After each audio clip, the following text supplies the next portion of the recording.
retired once and I hated it. I'm not made for that. Listen, you got one go at this, baby. One go. Changing the world. That's the mark I want to leave. Meet Joel Kocher. He's the founder of Humann, a company built on what scientists call the miracle molecule, cracking the Inc. 5000 list 10 consecutive years in a row, approaching $200 million in revenue. Before this, he was Michael Dell's right hand, went head-to-head with Steve Jobs, and led multiple massive tech companies.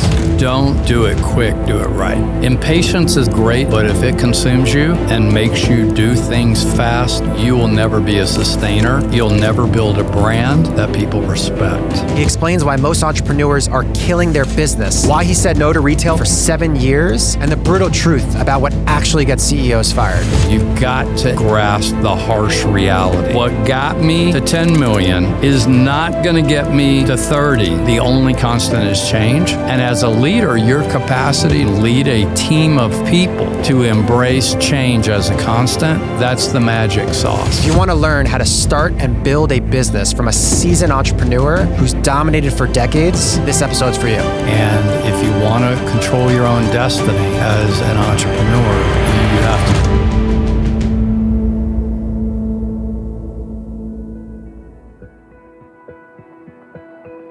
What's up, guys? It's Mark. Quick break. Over 80% of you guys listening are not subscribers. The more subscribers we get, the bigger and better we can make the show. It would mean the world to me if you got value from this episode or any of the past episodes to hit the subscribe button below. Thanks for watching. All right, you wanted me to wait until we were on camera. Let's start with, how old are you? 70. Wow. How old is your arterial age? In my 40s.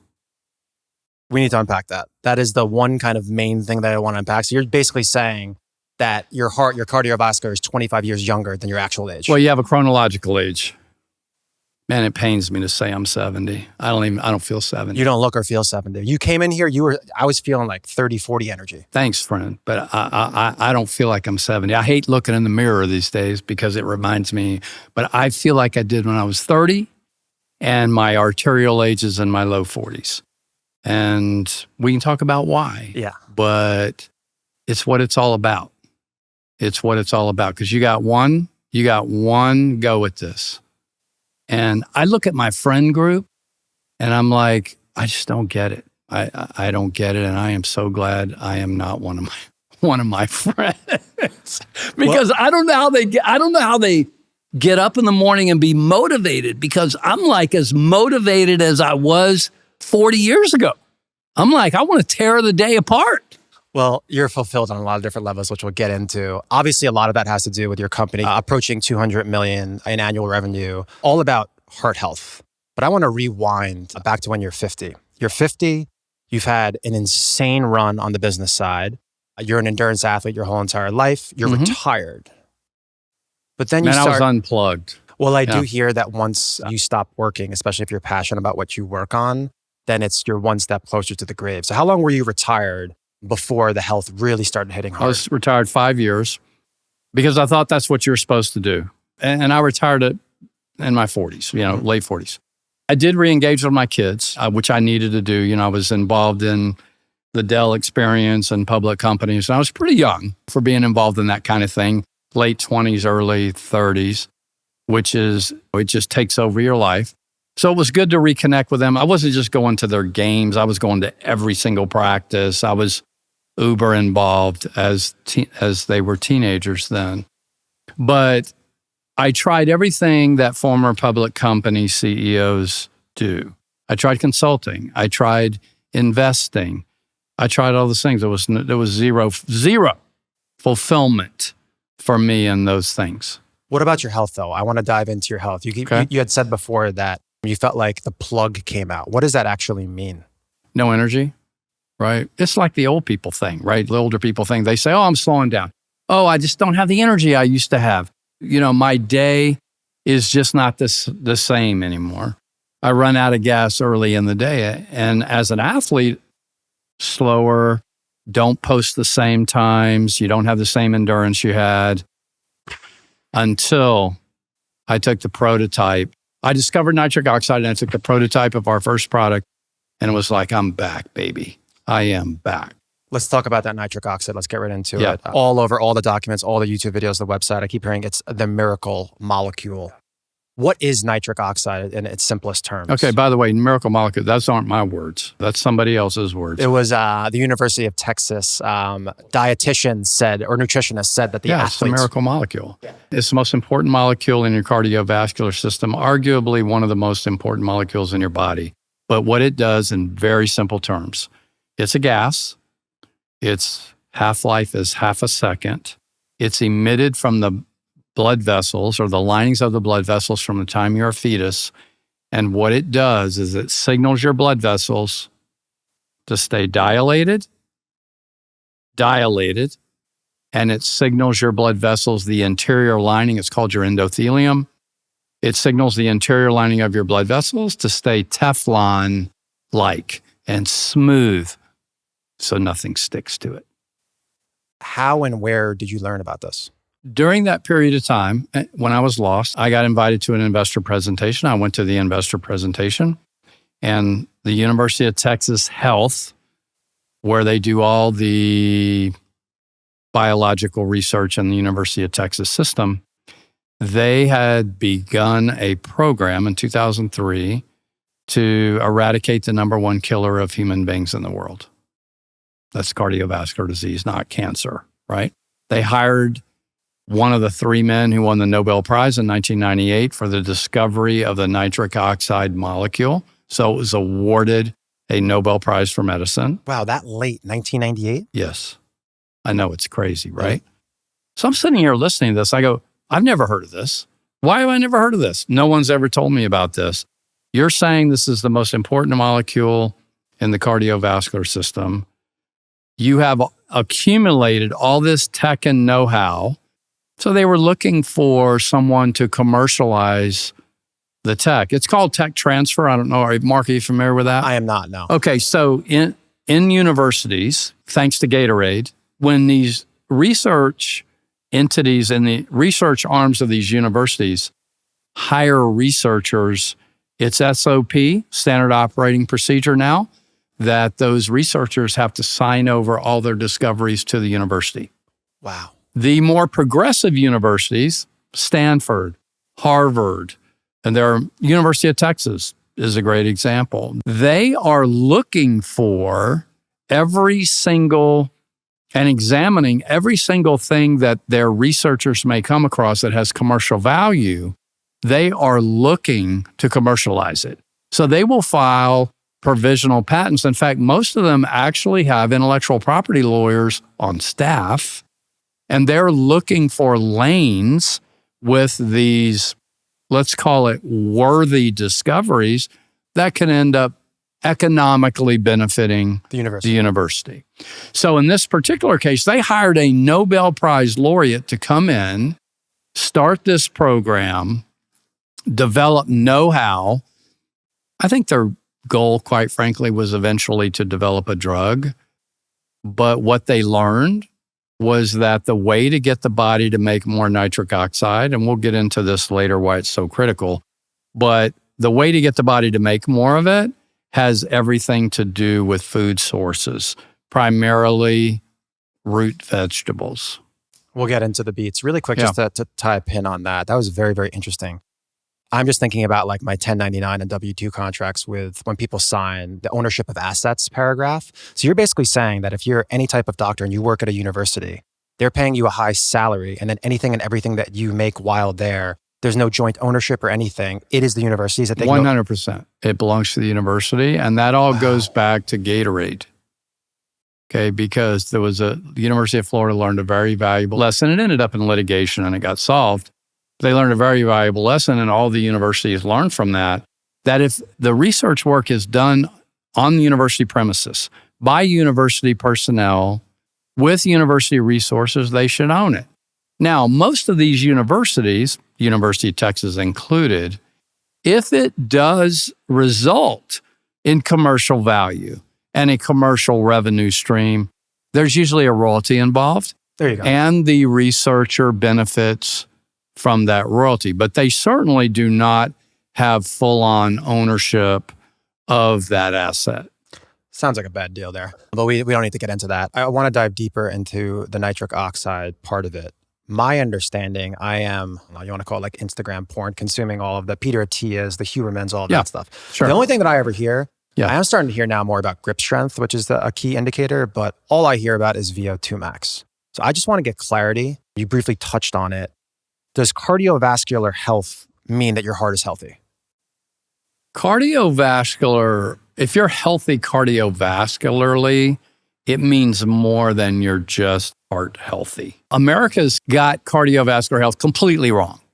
And 99% of the doctors and physicians that you listen to also have it wrong. Cardiovascular health is everything health.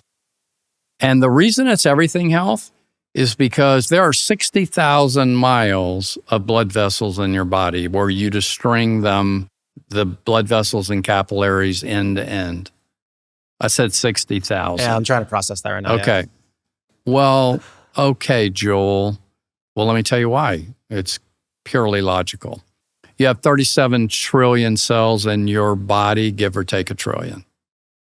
Every single one of those cells will die within 3 minutes if they are not replenished with oxygen. Every single one, or any of the 37 trillion. They also cannot serve their functional role in the body. Remember, a brain cell is very different than a stomach cell or a liver cell.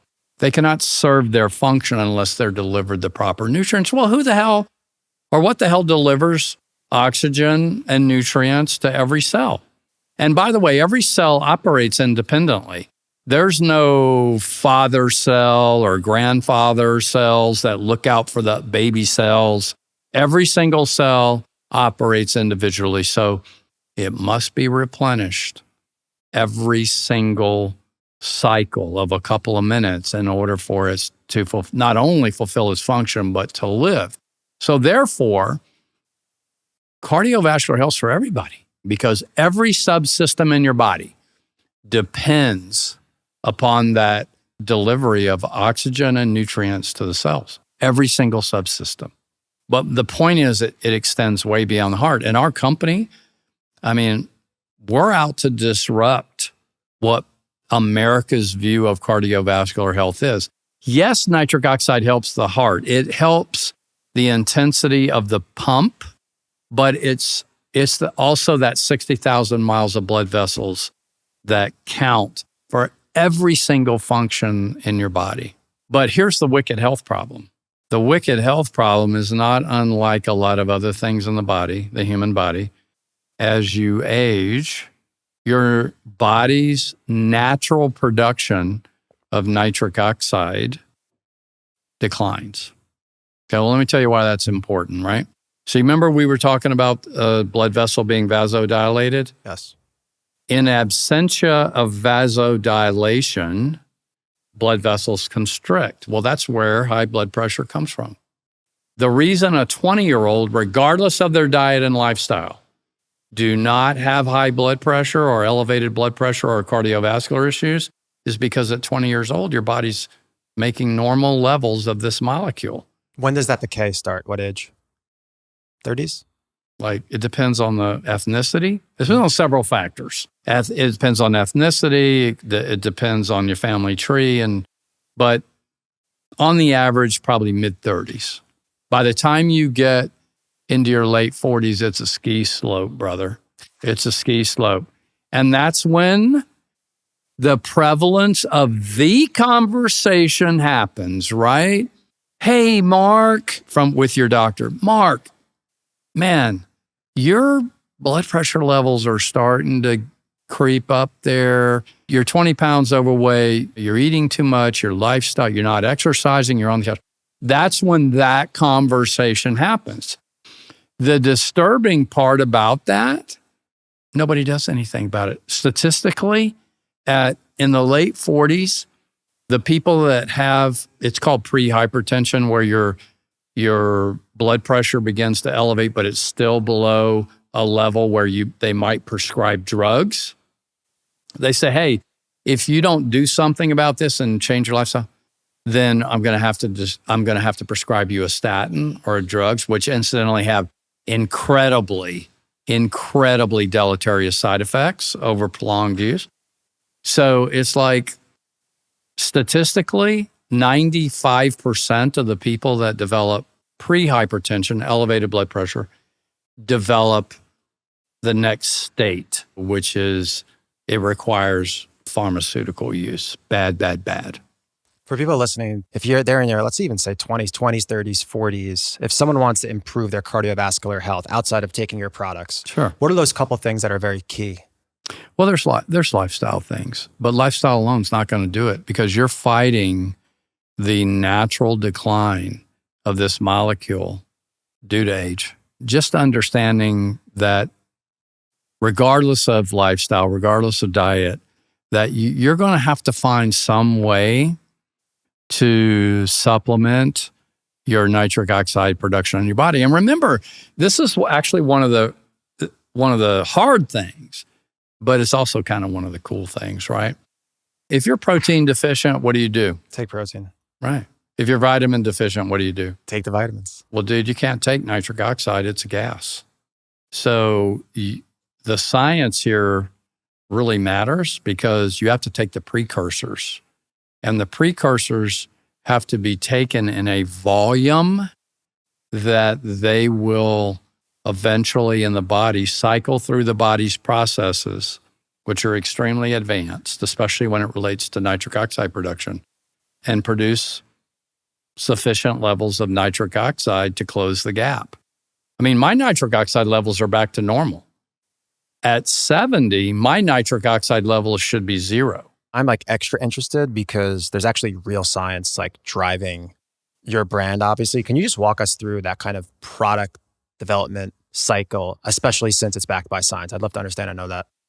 Well, for us, in the inception years, we had, I would call it know-how and raw science insights from the University of Texas.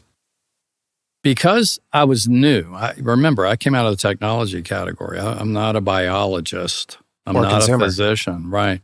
And I was like, I think we thought we were getting more than we were really getting. So when the harsh realities came that we had to figure out how to make a product and how to make a product that could deliver the right precursors to get the body to make more nitric oxide around the clock, 24/7. Man, that was a hard problem to solve. So my co-founder, who happens to be my wife, we went out and found the right people. And it took several months to find the right people to put together in a room to crack the code on how to do this. And we made a pharmaceutical grade product. It took us probably 18 months to do that. Then I took it to focus groups and gained insights from consumers and physicians that I better have a way to demonstrate to people that, remember that declining curve of nitric oxide we talked about earlier? I need to be able to demonstrate to people that that is truthful and that by taking our product, you can reestablish normal nitric oxide levels. So we took another year before we delayed going to market for another year and then developed a diagnostic saliva-based test strip. You think there's a direct correlation between the amount of clinical trials you have and success? Like, have you? There's no question. There's no question. It makes me laugh, and not in a good way, when I see these companies blow up on social media and they've got this and they've got this cleanse and they've got this kidney product. Okay, where's the clinical data? Well, do you hear them talking about that? No, you don't. So all things being equal, in the United States, our government should be regulating this category more closely than they are for the very reason that people are ingesting these products, they're putting them in their body, and they're looking for a functional result, when in fact, I think probably most of these products don't have the science behind them to be that trusting that these products are actually effective. I think there should be some bar. For example, in Europe, it's the entity's called EFSA, but you cannot launch a supplement product with claims unless those claims have been approved by an entity. Same in Canada, Health Canada. Okay. And not in the US. So not in the US. You today could launch a nitric oxide product on Amazon and not have to pass over a single hurdle. Yeah, I feel like for people out there listening, especially the e-com people, the former, they're going to be able to get 1 sale, 2 sales. Maybe they have good SEO on Amazon or low prices. But if you want to talk about LTV, it's products like yours. Yeah, absolutely. Which the Beat Sport, I love. I've done it 4 times with running. Definitely works. Love it. Good. A big part of the supply chain, I want to understand and know, a lot of people out there, operators, or something I've talked about in the past, is looking at certain buckets on your P&L as a percent of overall revenue. How much do you spend? Like, how do you look at R&D as far as building out your product line? Okay. That's a really good question. And my answer may surprise you. I just don't give a damn. It's going to be what it's going to be. I think people that are looking at R&D in a business like mine and saying, well, it has to be 2.5%, they don't get it. From my perspective, you've just got to figure it out, and it costs what it costs. Because also in R&D is the clinical science, right? And the clinical data and investing in these clinical trials. Sometimes you don't have to.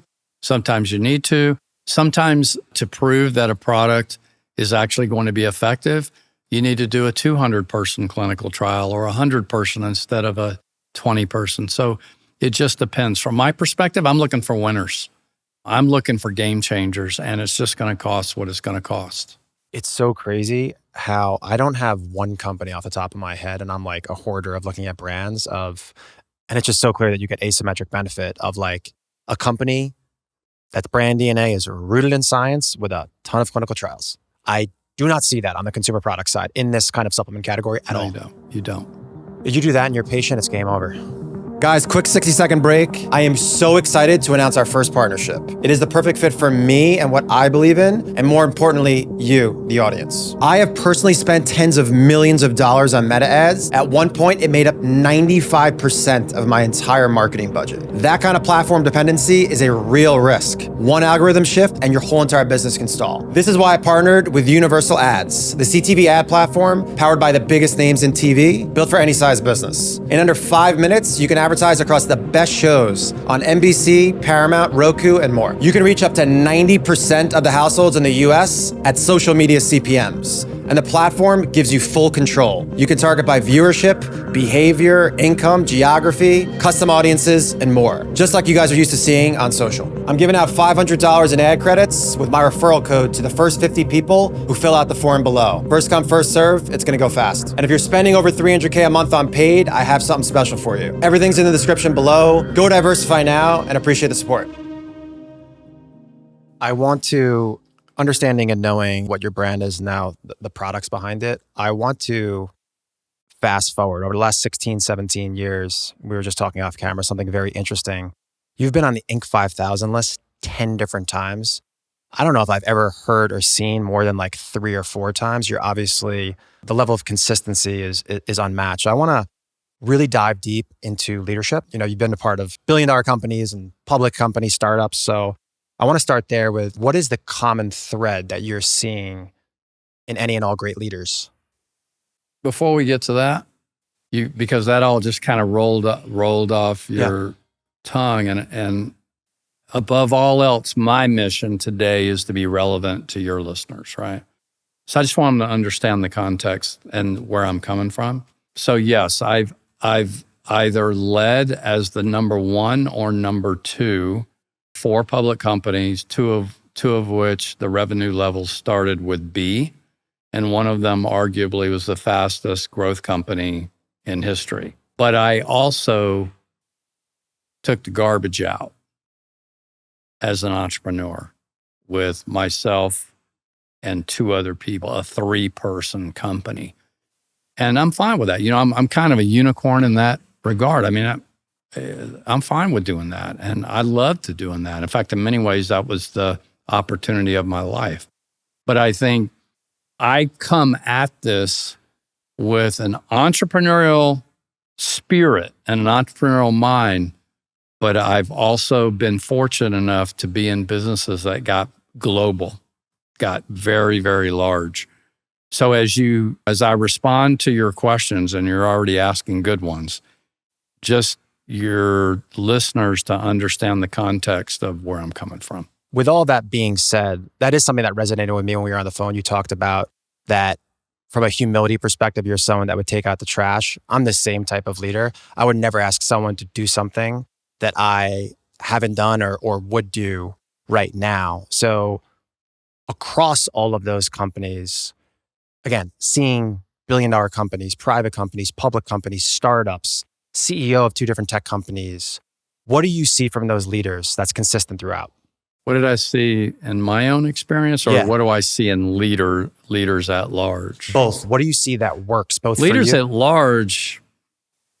I mean, you can't generalize. I see people that are clueless. I see people that get it. By the way, that's the little tiny minority. But I think above all else, the ones that can deal with it, regardless of size, regardless of circumstances, are the people that have a sustainer mentality. And we can talk about that. And also understand that the golden asset is people. I mean, that's the number one determinant of success or failure, right? Because if you asked me, you probably are knowing you, but if you asked me, if you could only have one core competence in a company, what would it be? Without hesitation, my response is the ability to adapt. That's how you become a sustainer. You said 10 years and 10 consecutive years, right? How do you do that? You have a capacity to adapt. Capacities to adapt boil down to the leader and the team and their capacity to adapt. Let's go deeper into that. Do you think it's just about being almost non-emotional personally and just being steadfast in the mission and vision and just having the ability to be malleable and just change to whatever comes in the marketplace? No, not at all, because I think it takes emotion to get people convicted, and conviction is the most powerful force I know of. So, first and foremost, as an entrepreneur, you have to be able to get other people as convicted as you are. If you can't do that, and you can't select people that have the capacity to be as convicted as you are, they want it. In other words, find the people that want to change the damn world. Man, that's the force. The convicted people are the force. So the ability to find them, select them, and then convey the conviction and get them to embrace the conviction is the most powerful force there is. Now, having said that, they have to have a capacity to adapt, because what got you here never gets you there. I look at the number one determinant. We were talking about the Inc. 5000 of why companies make the Inc. 5000 once is because what got them to once will never get them to 5. The constant is change. I mean, I didn't invent that quote, but the only constant is change.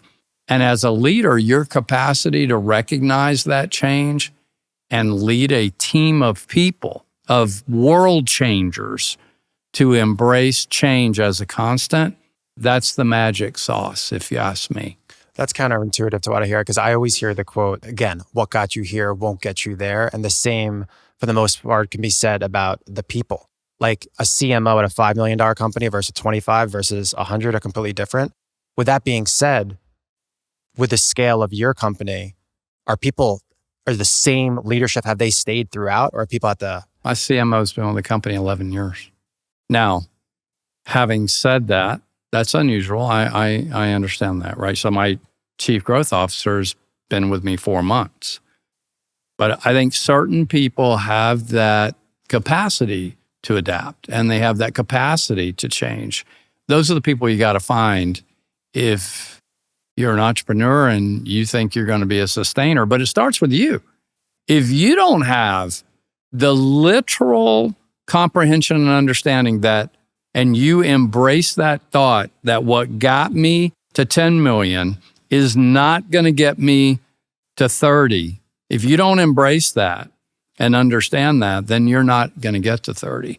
And that's why you see such a high fatality rate in companies. I'm convinced of it. There's 27 million businesses in the United States at any given time. Do the math.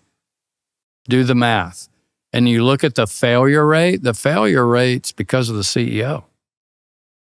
The CEOs like to point the fingers. The failure rate's because of the CEO, because the CEO doesn't understand that what got him to 3 million or got him to 5 or 10 or 20 or 50 isn't going to get them to the next level. You've got to intellectually grasp the harsh reality of that. And you know what else? You have to be like the most prolific learner ever to be able to navigate a company like that, a high growth company. I feel like, yeah, so learning, curiosity, adaptability. You mentioned something very, very interesting. For people to stay on that Inc. 5000 list and the people that fall off it, asking, is it a people issue? Is it a strategic issue? Is it a market issue? Are you just saying everything just boils down to, does the leader get the right people on the ship? Is it really just boil down to that? Does the right leader get the right people on the ship? And does the leader have the capacity to be the lead adapter and have a high degree of awareness that it's not going to get me to the next level? How many times have you heard this? Hey, man, I got the formula. We're winning. I'm going to double down.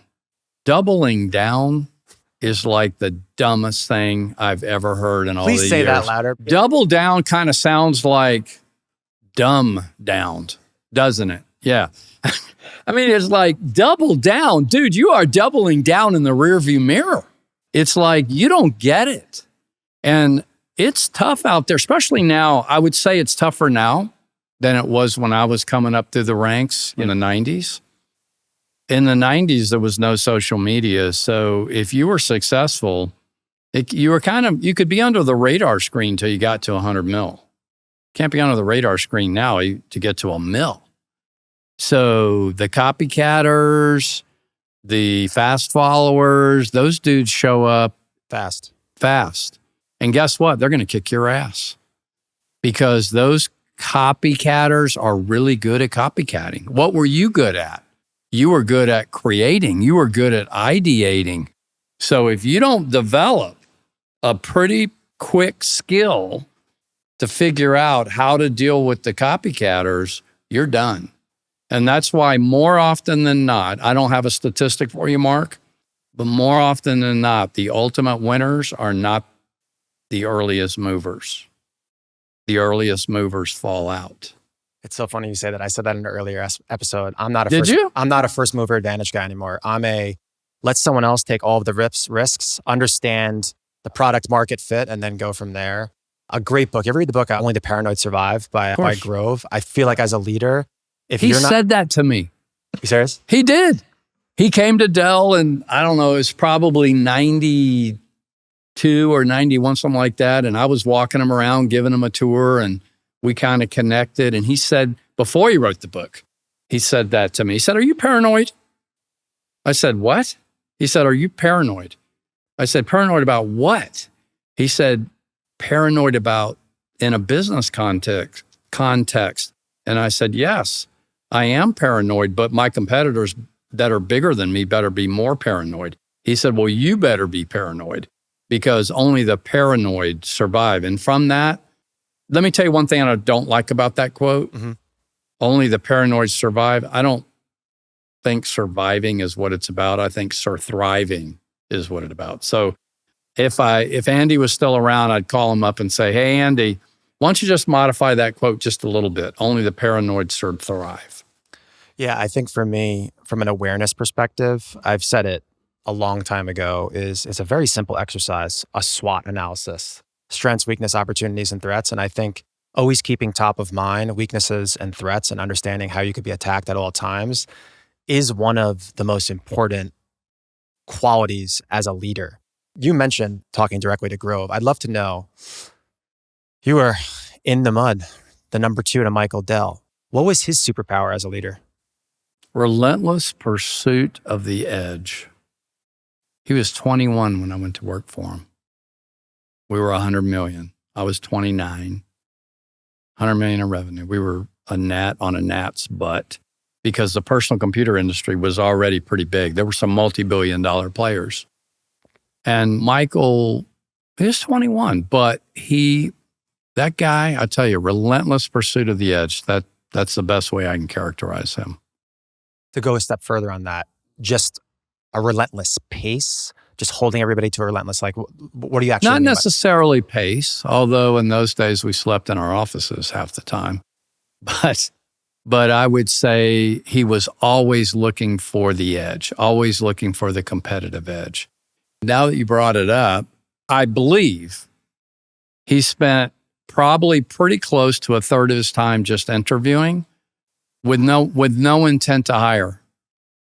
Explain.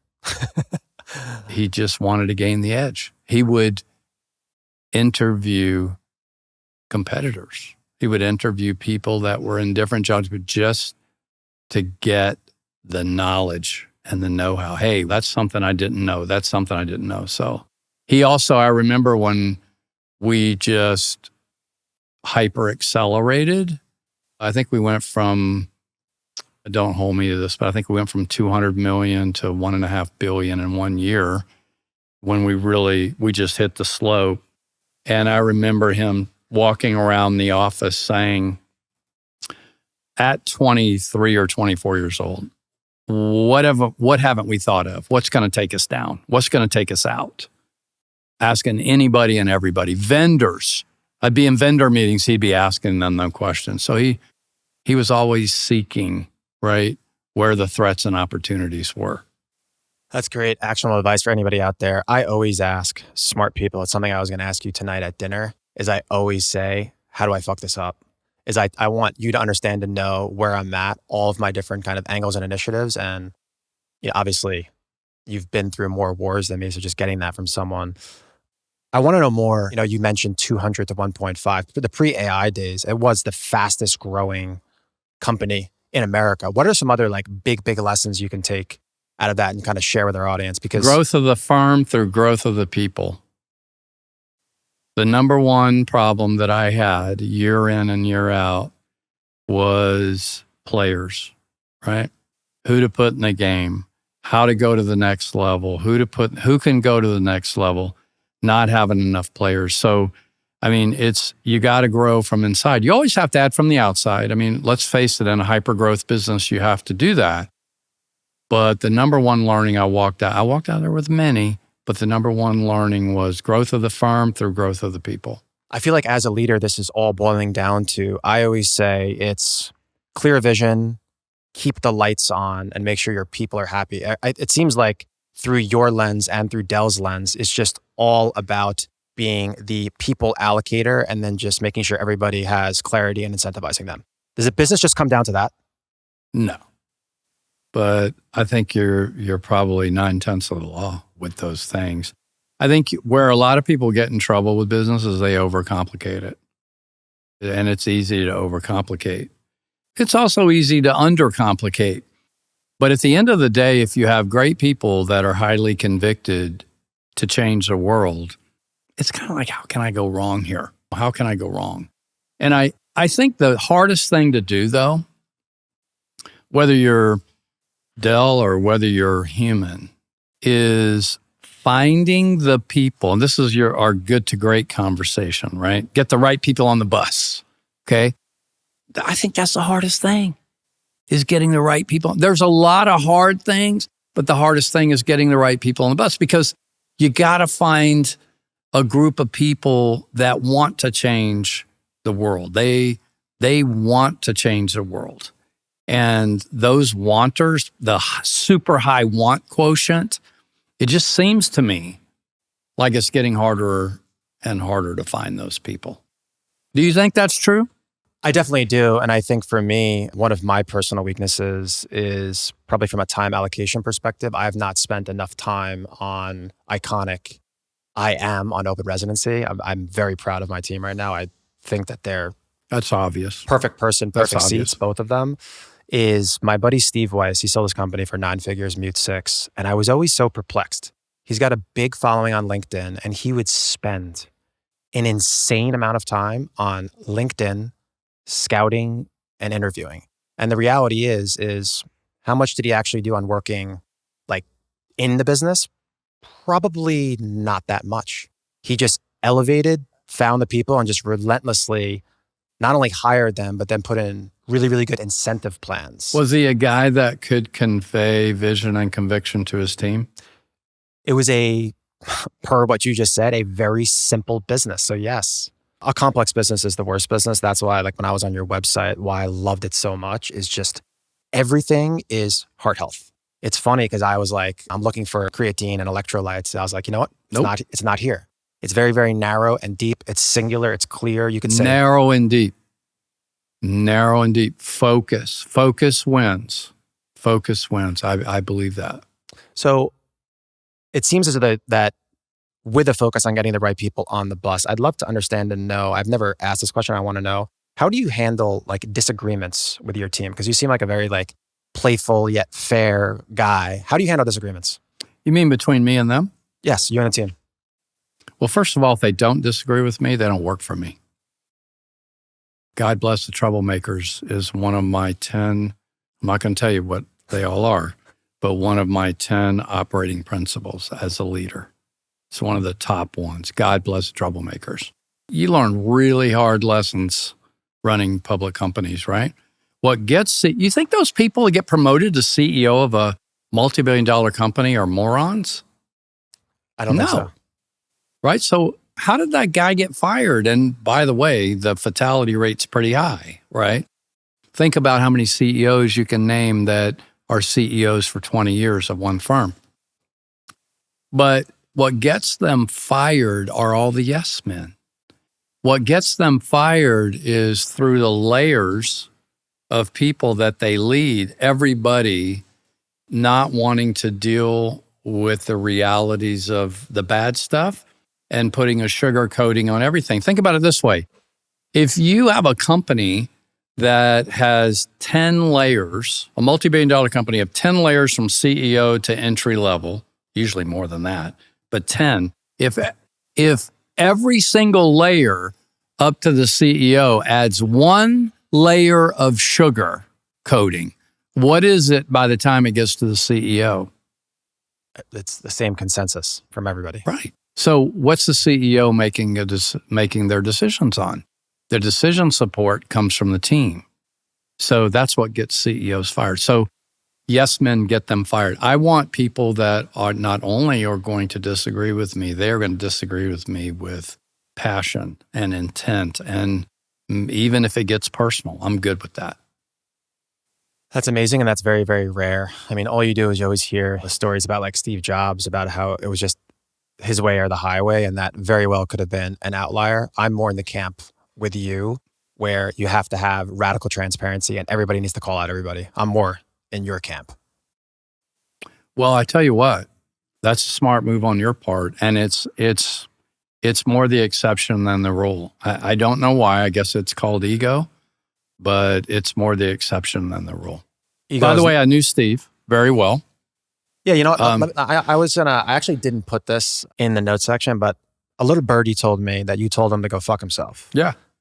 Steve was an asshole, but he was also the number one. I mean, he's the smartest guy that I've ever dealt with and the most visionary guy I've ever dealt with. So I had a love-hate relationship with Steve. He was named CEO of Apple for the second time on the very day that the company, I was president of the company, not CEO, but the president of a company, we had filed our IPO that morning. So we filed our IPO, the press made the press release that morning. Steve was renamed CEO of Apple like mid-morning. He took the shine from you. Well, it was worse than that. His first phone call was to me to tell me that my license, because the company that I was leading was making Macintosh clones. We were licensed by Apple to do that. Steve calls up and says, "You're killing Apple." Apple was struggling at the time. "You're taking business away from Apple. There's not room enough in the ecosystem for both of us. You're frankly out marketing Apple. I'm going to cancel your license." I said, "Well, you can't do that." He said, "Well, I just did." And what'd you say? I said, "I'll see you in court." Great. Well, the board and the founder of the company that I was involved with, they didn't want to fight.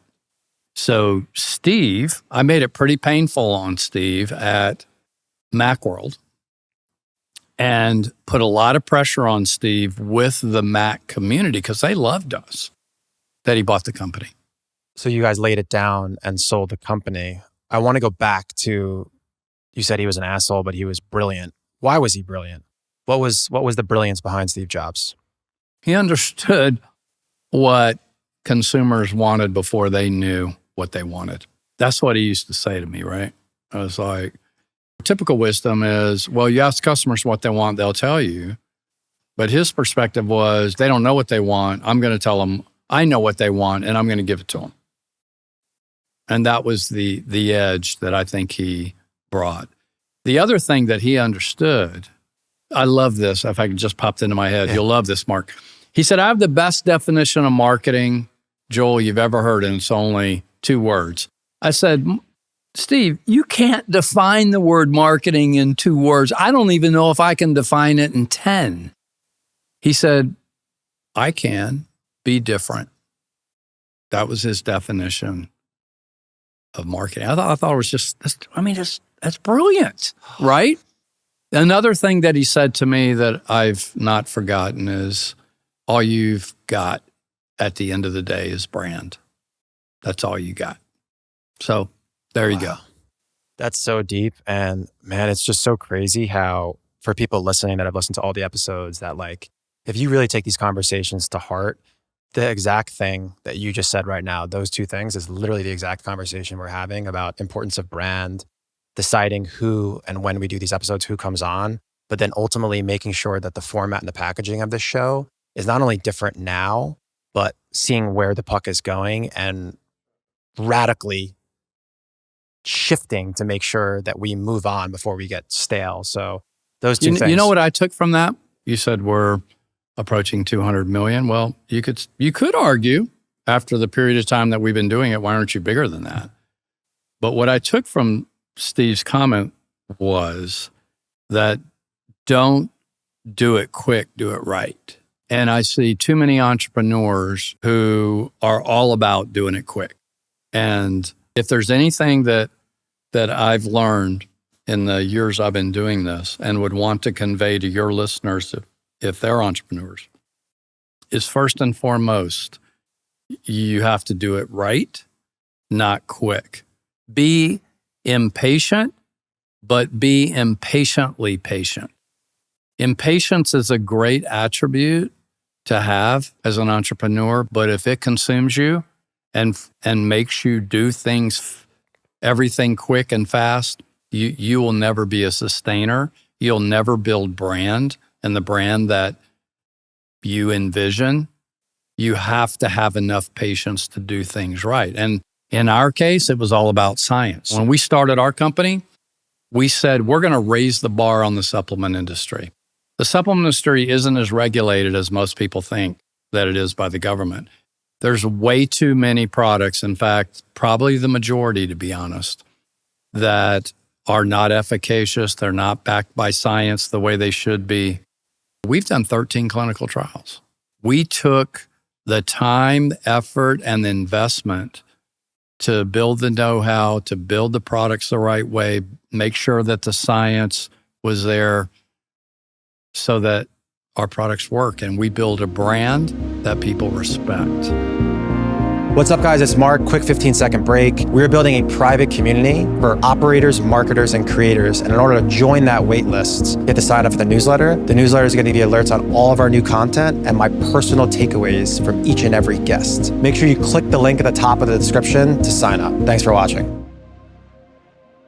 I want to dive deeper into the people. How does somebody out there go about finding these people and ultimately closing them to be a part of your company? You talking about in the supplement area? Yeah, let's talk about specifically in the supplement area first. And you can riff on I think 99% of supplement companies couldn't get those people to come to work with them, because we're talking about people that are the head of cardiology at leading institutions. You know, we're talking about head of nutrition at Penn State. We're talking about those kinds of people. They're not going to risk their reputation going to work for companies that are not clinically or science-based. for us, it really wasn't that hard for that reason. There was a little bit to overcome. It's like, okay, I'm going to go work with a supplement company. But when they saw the level of science and the commitment to science, if you can attract a Nobel Prize laureate, you have a pretty good chance of attracting anybody that you want. And I say that humbly. We've been able to do that. But it all goes back to the original DNA of the company. It all goes back to we are going to change the trajectory of human cardiovascular health. That's what we do at Humann. I want to dive even deeper into the people side, and something that we've never talked about, and I'm always obsessed with it, is I call it org chart porn. It's just understanding and knowing. You've been a part of Dell where you said it's 10 plus layers. Did you say org chart porn? Org chart porn, that's actually from... org chart porn. Who came up with that? Did you come up with that? Actually, Matt Gray came up with it, Okay. And now I've taken it off him. He's a great systems guy. Okay. And, he's just a master at guarding his time and creating systems.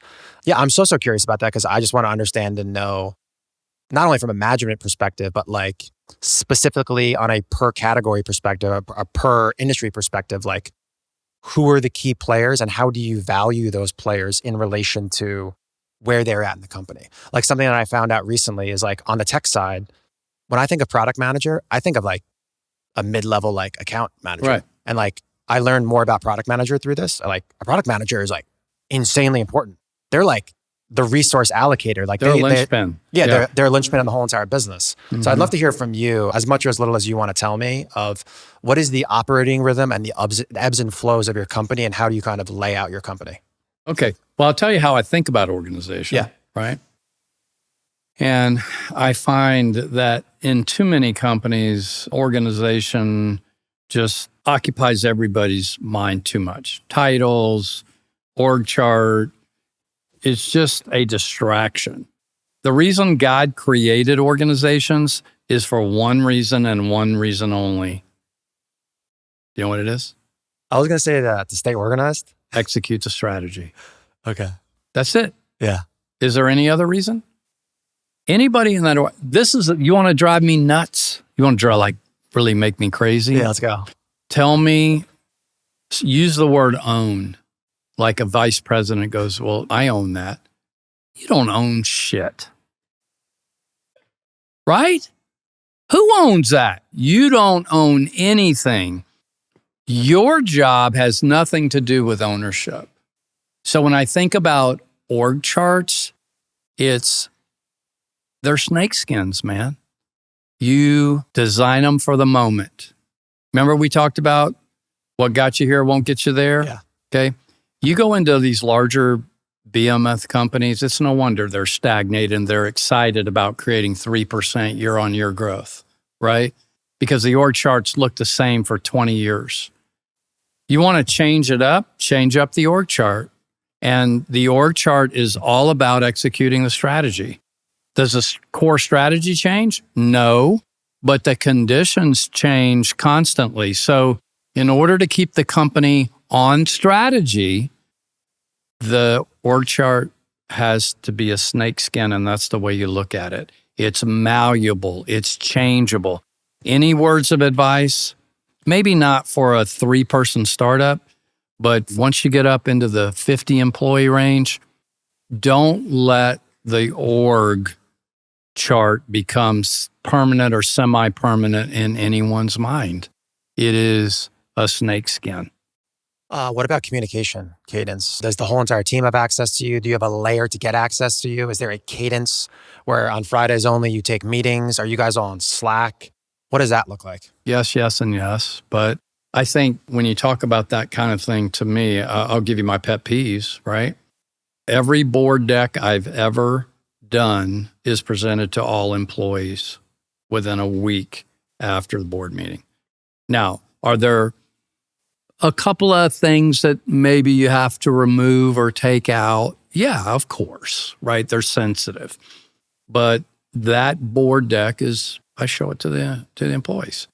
Corporate planning, right? Everybody's got to have a plan. I show the plan to all employees, have all hands, and show them what we're setting out to do. And then I give tests. I test the entry-level employees in our companies on the company's objectives for the current year. and I keep testing them until they get it right.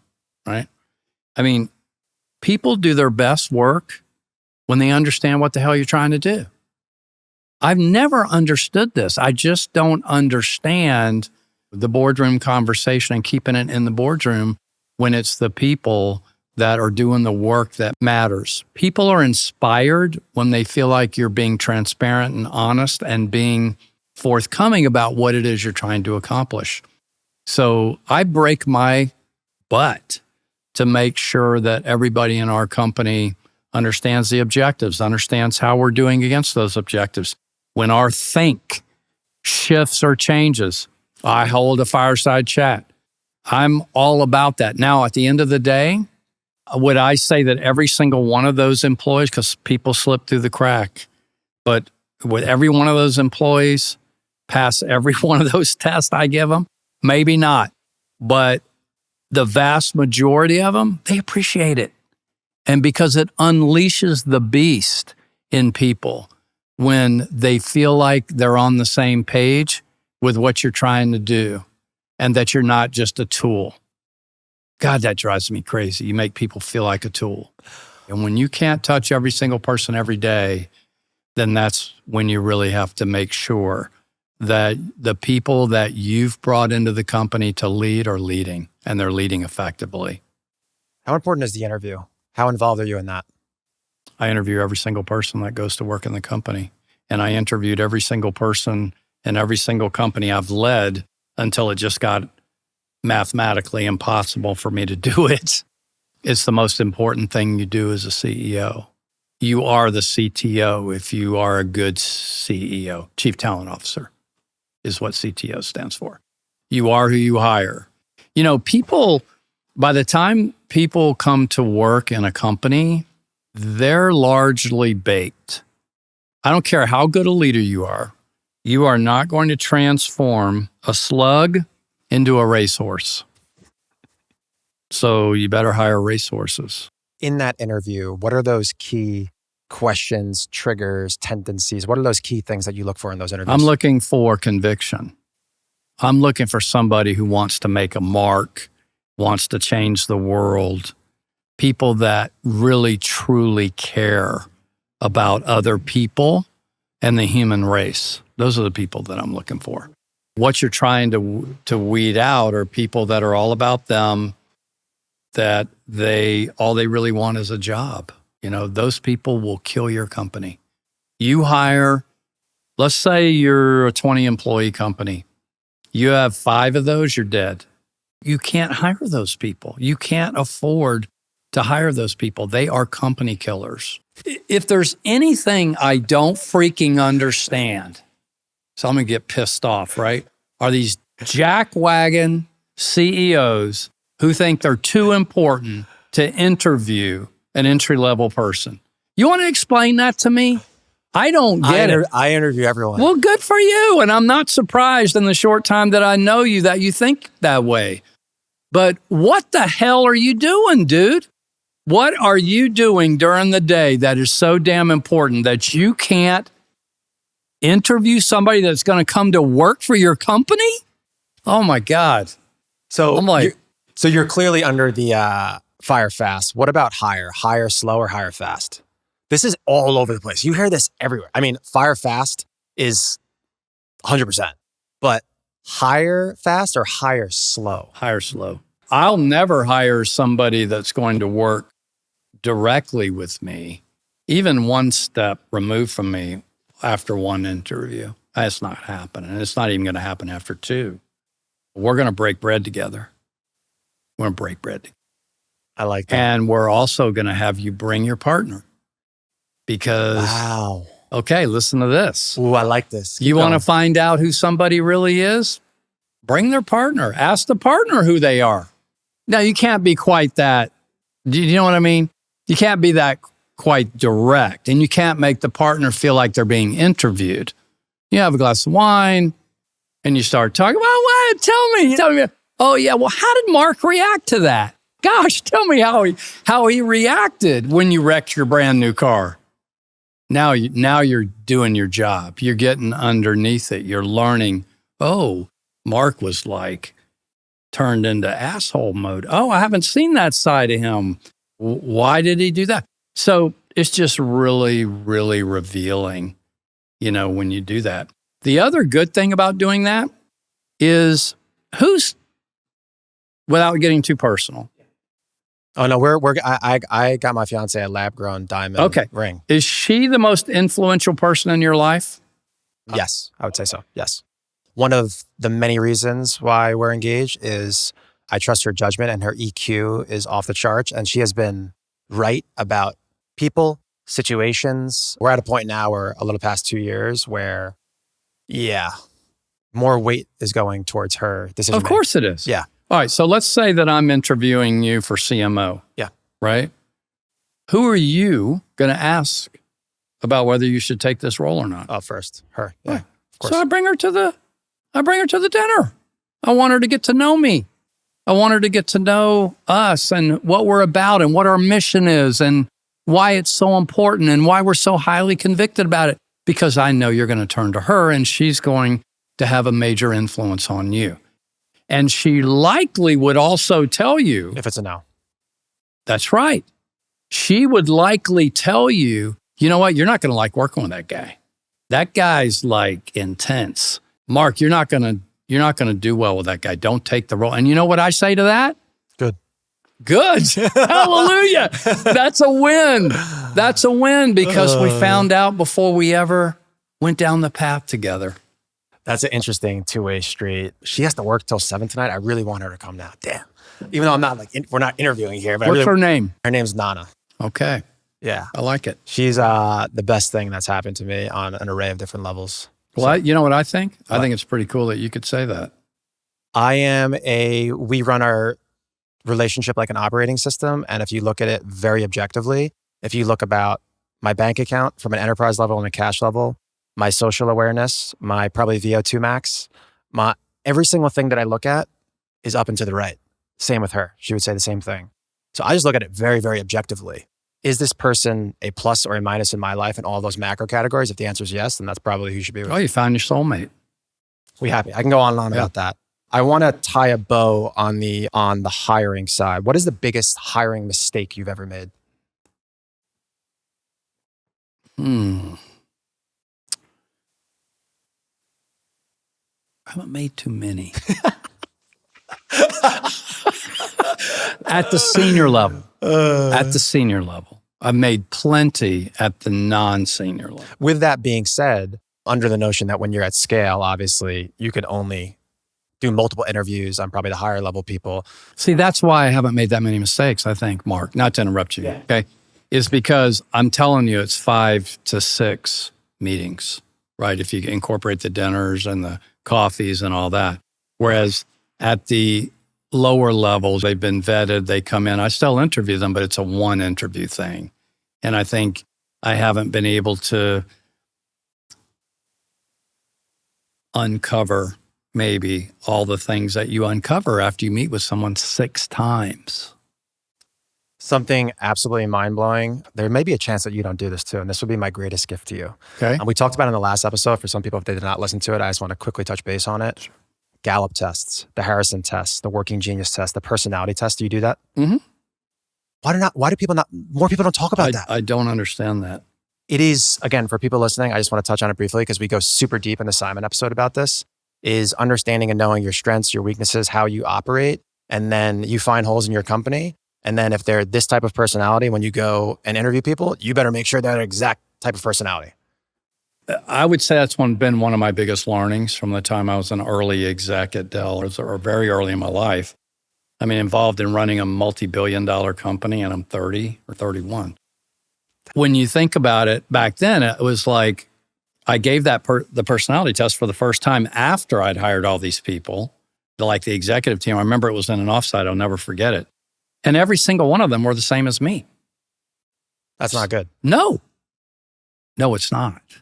That is so weird that in Michael Dell never talks about this. That's very, very interesting. That is a huge thing that does not get talked about. What's Guys, is this personality tests. Yeah, I know. I have a link down below. I'm linking it down below again. Guys, you have to take it. This Working Genius thing with $25. I'm ripping off 2025 10, 15 times if I need to. Very smart. Per position. Very smart.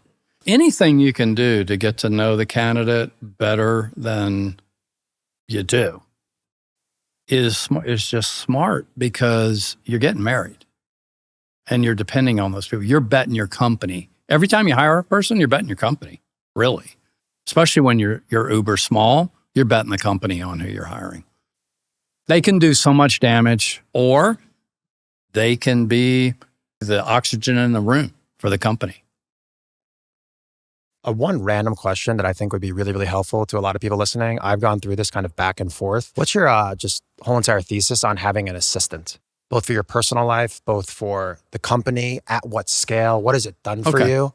I've done anything and everything. I've done no assistant. I've done almost 6 figures for an assistant. I've done overseas in the Philippines. I've done anything and everything. She's back. Taylor, I love you to death. I hope you're listening. What do you think? I don't have one. Go on. Why? I don't have one. In today's world, I don't think you need one. Now, I've had roles where I've had 2, right? And I've had roles where I've had 1. But in today's world, honestly, do you really want to go there? It's just like, I'd rather invest that money in something else, or invest that in salaries for the people that I care about that are pulling the wagon. I mean, that's just me. I'm not saying it's the right thing to do. No, that's a very interesting. But you asked. I mean, that tells me that at the highest of high scales, you could not have an assistant. I mean, that's what that tells me. So that in itself is wisdom. Now, that's what the technology that exists today. You couldn't have done that 25 years ago. Yeah, there's no definitely. way. And the reason you couldn't was you didn't have cell phone, right? So people literally were calling on an office line, and you had to have somebody take a message. You had somebody manage that. It doesn't take a assistant to manage your travel schedule. I mean, come on. Full-time assistant. Come on, Mark. Damn, I feel bougie. Come on, Mark. My revenue is a little bit lower than yours as well, Okay. too. A riff off of that, which is what I'm looking at now, and it's a different human, is chief of staff. For me, just looking to, ironically, do a little bit of assistant stuff, like own my calendar, but more importantly, buy back 20 hours every single week of my time. What's your thoughts on a chief of staff? Damn. You need a chief of staff for? What are you, like a freaking king? I mean, it's like acts like a king to be acts like a king to be treated like a king. 48 laws of power. Come on. Oh my God. Dell, guys, I'm getting smashed here. We're gonna go down to the next position and let's just see. Chief? Are you kidding? Are you joking? No chief of staff. I guess where I'm getting to is, okay, I assume you have a COO, right? No. I don't have a COO. I am the CEO and COO. I'm the operator in the business. Now I have a president. To be fair, I have a president who's my co-founder, and she and I divide and conquer. So I don't manage supply chain. She manages supply chain. She's the best relationships person I've ever seen. So she does most of the company's relationship. So to be fair, I do have a very capable, experienced executive that I'm working with, but no, I don't have a COO. And I can't imagine at what level you would need or want a COO. Now, if you're a CEO and you're not an operator, then yeah, I would agree, right? Because at the end of the day, as a CEO, you've got to surround yourself with people who do things cover your well, weaknesses. Yeah. Right, that you don't, right? They're complementary to what your skills are. And frankly, you better be man enough or woman enough to hire people that are better than you are. You better hire people that are better. In fact, I would just tell you straight up, I would never, and haven't for 40 years, hired anyone in a role that I didn't think they were better at it than I am. And yet, too many leaders are afraid to hire, just being honest, too many leaders are afraid to hire people that are better than they are. I think people also don't understand like the resources and the process to get those proper people. What about that? What are some key ways? Obviously, you have leverage in the marketplace. You have a great brand. You have a great backstory. What are some of the key ways that you acquire talent? Well, if you have to pull the recruiter card, then you're probably under-networked, quite honestly, especially if you're super small. Because the bad news about hiring a recruiter when you have 10 people or 20 people is that at best is going to Las Vegas and pulling, right? I'm telling you. It's also, for people listening, recruiters, like a 10 to 25% premium on the yearly salary with usually a very small cliff. Like some of these cliffs are like 2 months. Where if they until I get to 20 to 30 people, I think going in hiring recruiters is ridiculous.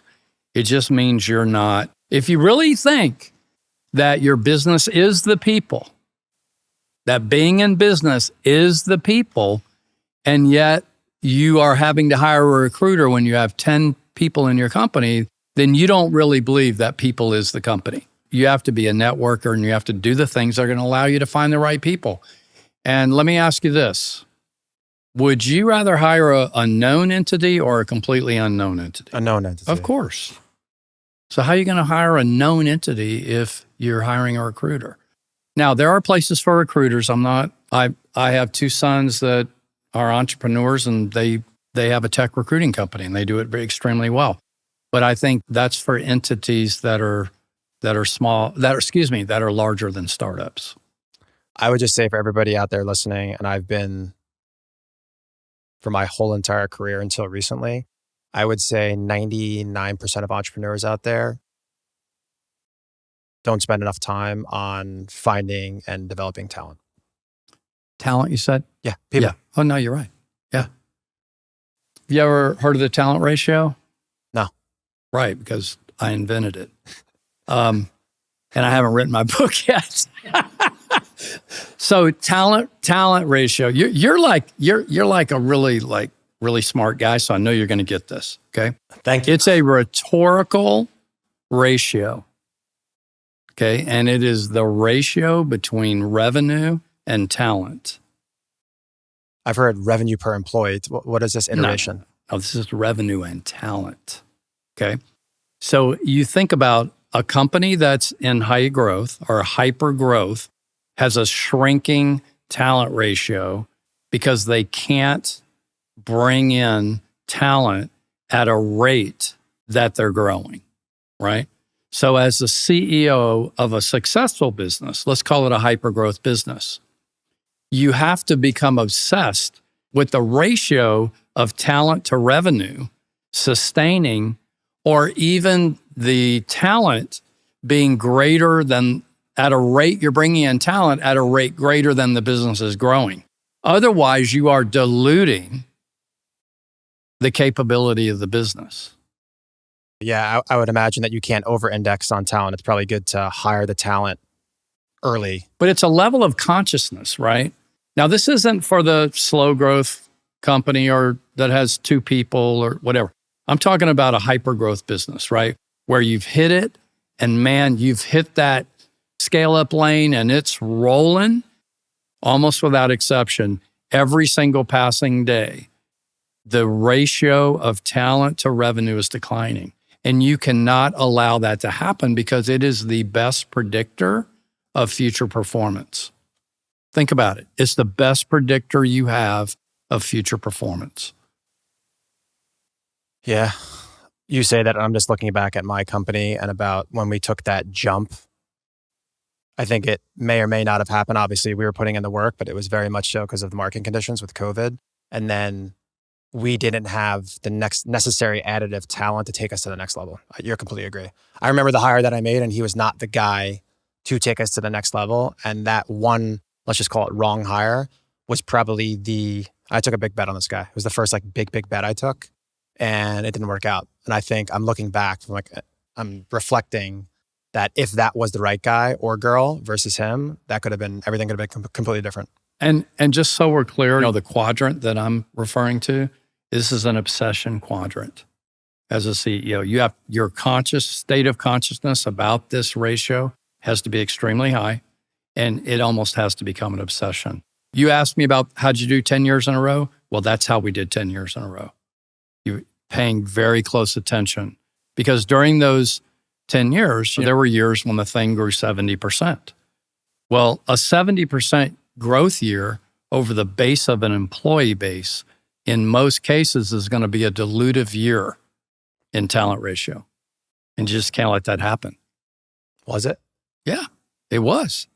But it didn't last for long because, there's a lag to talent, bringing talent in and hitting it. But it wasn't for long. But I really, that's why I interview every single person. It's why I'm so embroiled and focused on people, and people are the success of the business, because that's the ratio. No one talks about it. That's a really, really good mental model. I've never heard of that. First time hearing it here. That book will be good too. Let me know on that book. Talk about that book on here. Let me know. I want to hop into retail because it's interesting to me because of this kind of slower, gradual, incremental growth that you've had over 15, 16, 17 years. You're now in Walmart, Target, Sprouts, Sam's Club, GNC, and Walgreens. Only recently. Yeah. So 15 years. The company's 15 years old, so 13 years old before we went into retail. I don't even know what to say here. Okay. Unpack that for us. So can you let me know in 13 years in, a ballpark amount of revenue that you guys were doing before you even looked? Low 100s. Low 100s. Low 100s. And you were... maybe not quite 100, actually, if 13. So maybe just approaching 100. Okay, so let's just say you were somewhere in like the 70 to 110 range. You've scaled e-com. Are you on Amazon yet? Yeah. Yeah, so e-com and Amazon. Well, let me give you the progression. Yeah, give me the whole entire progression. Medical doctors first, to educate them on nitric oxide, to gain endorsement. D2C native. Amazon, I called it Humazon, right? So we were a direct-to-consumer and Amazon business. We have a pretty big Amazon business. In fact, we've at least one product in top 20 health and household for 5-6 years. This goes back to the patience, because Amazon, you have to be in that game a long time to reap those benefits. Before you go in, I want to iterate off each one. That doctors, is that like a B2B to C, or is that just getting the social proofing for them to talk about? Let's just go into talk about being impatiently patient, knowing we had to get physician endorsement to get consumers to take plant-based blood pressure support products. And is that wholesaling the product too? A little bit, but it was more just educating. It was educating physicians, okay? Then D2C, using the trust badge of the physicians, moved into D2C, built a big D2C business. Then into Amazon. Told retailers no, right? How many years of no's? 6 or 7 years of no's. Wow. And let me tell you why it was no. The best advice that I think I could give your listeners is make sure that you build the brand and you're 100% confident of the velocity off the shelf before you ever put it in a retailer. You got to be 150% certain that when you put it on the retail shelf, it's going to sell through, because that's all they care about, number one. Number two, one product on a retail shelf doesn't mean jack, okay? So the game is you got to get many. So if the first one's not successful, you aren't going to get the second. And if you don't get the second, you're not going to get the third and the fourth. So you got to make sure 100% fail safe that the first one's going to be successful. The other reason is the balance of power with retailers is all a function of one thing and one thing only. Can I guess? Please. The sell-through. Right on. Yes. Okay. So I just don't get it when, people too early. Always too early. They are out there. They're out calling on retailers, trying to get them to put it on shelf, shelf. That is the wrong play, right? It's the wrong play. Let's dive super deep into theirs. I guess we can even get into the nitty gritty on the grocery stores, the GNCs, the Walmarts, et cetera. What was your strategy? So you have, let's just call it your hero evergreen product. Obviously, you're going to lead with that. Are you going deep and narrow with one specific retail? Are you starting X amount of stores and incrementally growing on a per product or a per store? Like what was that build up strategy to get where you're at now? Well, the way I thought about it was I went to specialty retail first, right? Because it really was an assisted sale in the beginning. And that's what kind of took 15 years to get here. The notion of blood pressure support. Blood pressure has always been a pharmaceutical first or pharmaceutical only category. We came along as the disruptor and said, hey, we have a way to provide not only cardiovascular support, but healthy blood pressure support with plant-based ingredients, no side effects, right? That was a disruptive move, but it took a lot more consumer trust than creatine or a protein product or a vitamin C supplement or something of that sort. So it's just taken longer to get here because we had to gain the public's trust that plant-based ingredients for cardiovascular health could be effective. So we went to specialty first because it was an assisted sale. People weren't accustomed to that notion, and you needed somebody in the store who could at least talk a little bit of the game, right? So there was a very clear progression in our mind that you go to GNC first, and that's where we went. And it was also a way for us to learn before we got into mass, right? Mass should be last, not first. The lessons are too harsh, and you have to understand. In most cases, mass is going to make you show them sell-through success in some other retail format anyway, but not always. So I think the progression was specialty first before you went to mass, and then club would probably be last. You are in club right now. Yes. And from a velocity perspective, for the people listening, I don't know if it's benchmark wholesale. Benchmark wholesale is 50 points. So then I assume maybe it's 60, 65 or distributor models. Is it just a direct correlation between volume and margin profile? The more volume you go on the bottom, the lesser margin profile? Yeah. And I would also say that as you're thinking about it, and you know this because you sell in retail, as you think about the economics of what you're doing, tier distribution is, I have avoided it until now. It's just too many tiers, too many beaks in the bowl, not enough profit to ensure that you're doing the right marketing to make sure they're sell-through, right? So if you kind of think about it that way, right? Rather than just thinking about time and place utility, which is what retail really is, what you got to think about first is creating velocity and creating demand for your product. You can never compromise the investment you're making in demand creation and giving it away, too much of it away to stacked distribution, because distribution doesn't create demand. They fulfill demand. They don't create it. Yeah, you can't argue that from an awareness perspective, especially if there's like POP or end caps. It helps. Sure. Well, sure. An end cap is going to accelerate velocity. But if the consumer doesn't know what that is and what it's for and have respect for that brand, because I'm the highest price in the category, then they're not going to buy it. I don't care if it's on an end cap or it's not on an end cap. I have not dealt, so we talked off camera about my deals into retail. I don't actually talk directly to the retail. It's through a third party. Formerly with my hat company, Mellon, I was East Coast sales, and we did all these like sales programs and initiatives with the people on the floor. I have no idea what the state of the relationship is with the brand and the retailer to assist and incentivize in the sell-through. What does that look like nowadays? Like if you're dealing with GNC, are you doing like, I know they have like BOGOs and buy one, get one half off. Like, do you have a team that's directly talking to the people in there to help the sell-through? Like, what does that relationship look like? Well, we have dedicated channel leaders, right, who have relationships with those people. There are brokers still involved. So there is like a third party typically that is very close to the retailer who's helping coach you through the process. But essentially promotions, call it trade spend, right? Are you familiar with that term? Okay.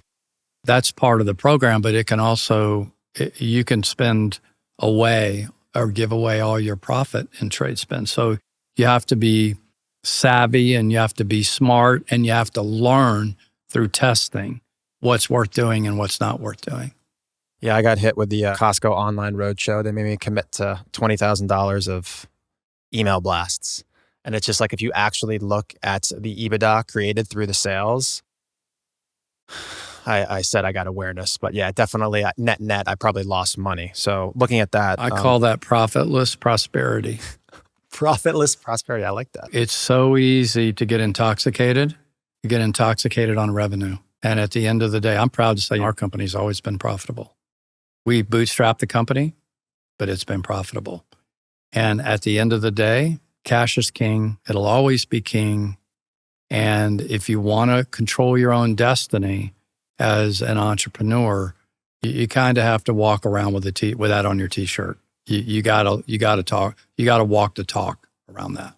I saw somebody wearing a hat yesterday that said EBITDA on it. I really, really like that hat. That was a great hat. I saw that hat. I've seen that floating around the internet. It's a great hat. Yeah, it is. I think for the people out here listening, a lot of people, we have newer entrepreneurs, seasoned entrepreneurs. Okay. There was a time, I was it. I mean, we grew 16, 17, 18, 19, 20. We blew up. We doubled in 2020. And then what happened? 2020 was the COVID. My brand did really well. The iOS update happened. And then what happened? I was the idiot. I did exactly what you just said. I was like, okay, I need to stay on this train. I need to keep top line revenue growing. And iOS was, I think, the second quarter. Didn't understand and know how hard it was going to hit the brand. I'm like, hey, I'm going to win on Black Friday, Cyber Monday. And then that was the learning lesson of it's not about the top, it's about the bottom. And then I would like to pat myself on the back per what you said before. I adapted. And now the company, just maniacal focus on profit, which everybody out there, that I hope that's a calling card for this podcast is it's all about profitability. I think we all got reminded of that, don't you? Post-COVID. I think even the big players, the big capital markets, they came back to reality too, that it's about what you can put on the bottom. Yeah. And just further on that, I think what that did, I've seen it so many times, is it bloated companies, they over-raised. And then, I know companies that are still not, I am blessed that we took in money in 19 and it's worked out well, but I am so blessed that we didn't over-raise then, because then you're just in this whole entire game where how are you going to get those people back their money? And do you want to talk about when to raise and when not to? 100%. Let's go. When do you raise money and when do you not raise money? Well, you don't raise money too early. If you're still in concept phase, really, people think, oh, I'm out of concept phase because I'm selling stuff, right? When in fact, true concept phase is our customers rebuying. I'd never raise money in any business until I cracked the code on the product so well that our customers can't live without our product. Okay. So that's the first gate, right? Don't raise money until you see customers repurchasing at a pretty high rate. The second gate, from my perspective, is it goes back to the do it right, not do it quick or do it fast, right? Is you raise money too early on a super successful trajectory. What did you just do? You just went on the cheap. You just cheapened your company, right? Because you gave away the most valuable asset you have, other than people, but you gave away your stock too cheap. And believe me when I tell you, if you raise capital too early, you're gonna have to do another one, right? We both know that, because once you hit the big trajectory, the big scale up, that's when you're gonna have to raise it again. So my own personal opinion is you don't raise capital until you're ready for the scale up.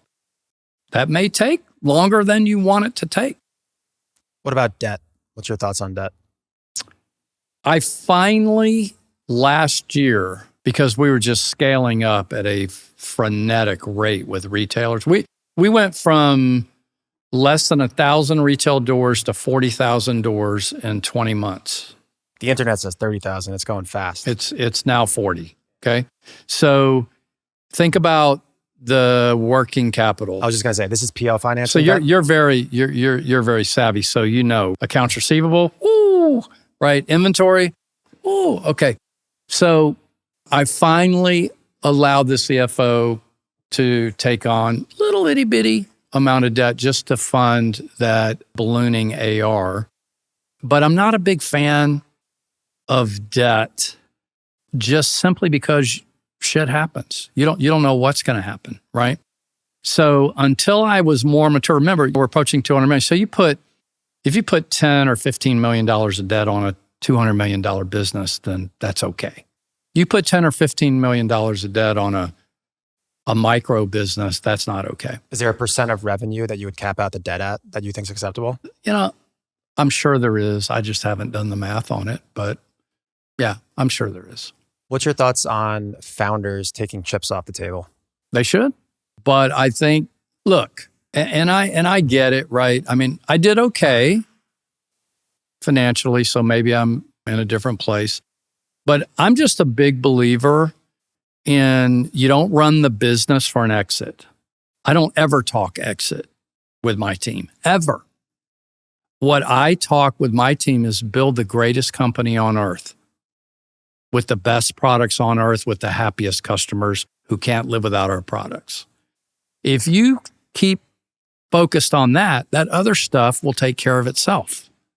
It will. If you get too consumed with exit, then you're going to go fast. And when you go fast, you're going to lose. So keep your eye on the prize, man. The eye on the prize is build a great business, right? Then those opportunities for partial, taking some chips off the table, that'll come, right? And then a total exit, that'll come too, if you just succeed at the main mission. And I also don't have all the answers, so I want to be clear about that. I don't know everything. I still learn every single day. I don't want to come across like I know everything because I don't. For the people listening, I would argue that he probably has the most experience of any of our guests thus far. So agree to disagree. Yeah, it's probably because I'm the oldest guy you've ever had on this podcast. Who cares that you're 70? The reality is you're 55 in this world that we're living in right now. Fair enough. Which I think when I look at agent experience and engine, there's this graph where it's like, as you get older, you get more experienced. And then as you get older, you get less and less energy. Thus, people like hiring younger people because they got a stronger motor. The fact that you're getting the experience and the energy staying, that's why you're a ninja. Listen, my motor's your motor, man. I guarantee it. You are not going to outmotor me. Well, tonight at dinner, you're going to tell me every single thing on your stack. I'm going to take it. And then by default, my motor will be bigger than your motor. You got it. Back to the... I don't believe it, but you got it. If it makes you feel good, say it, Mark. I'm just saying on camera too. I just need whatever protocol you put me on, my whole entire team has to be on as well. Okay. I like that. Agreement on camera. I like that. Cool. Okay, cool. I like it. Okay, good. Secondly, on that rise up, the last 15, 16, 17 years, that revenue rise, I would love for you to just point out, let's focus on like the finance and number perspectives. Is there anything big that you can look back that was like a big mistake that you would have done differently? I.e., hired too much, too high of SG&A as a percent of revenue, or pushed marketing too hard. What are like the big mistakes that you can look back on? I don't know that we've really made any big mistakes in this company. I probably let a sub-brand that's called Superbeats that really took off. I let that brand be the brand that everybody knew the company by instead of the company's brand name, which is Humann. So today we're playing a little bit of catch up on that because I want Humann to be the master brand, the well-known brand of the company. That's what I want people to know our company by. Do you want to know something so crazy? I don't know if this will or will not make the final episode, but when I was in GNC today, I saw the Humann chews, which I'm not going to lie to you, I've not taken those yet. I love the Superbeats. He immediately showed me the Superbeats and he called it by Superbeats. He did not say anything about Humann. He said Superbeats.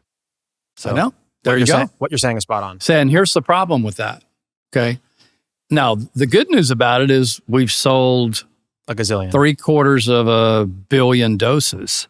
The bad news is if you want to move beyond beets and what beets do for you, which is primarily expand your blood vessels, dilate your blood. If you want to move beyond that, and I do, you can't do it with a Super Beets name. You have to do it with the Humann name.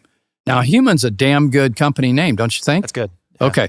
So one of the things we're working on right now, and you'll see very, very soon, is an elevation in the brand hierarchy of Humann to the master, and then line extensions into other use cases other than blood pressure and sport under that Humann brand name.